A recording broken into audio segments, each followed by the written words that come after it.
4,000 psi. So what you use to adjust your pressure.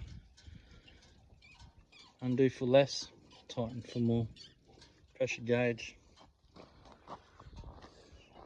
Always have a tip on when you're pressure cleaning, otherwise it just blows the O-rings out.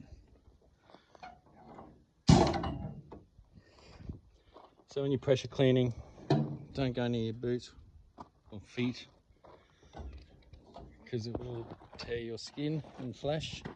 So definitely don't point that towards anything or anyone, even cars. It will remove paint as well. So this is usually on the back of the trailer. Got one for a 1 ton rated trailer. So this can be carted around semi full, not totally full, but it does bounce around the cars. So yeah, obviously keep your travel short if you're gonna have this pod full. Pretty crazy machine.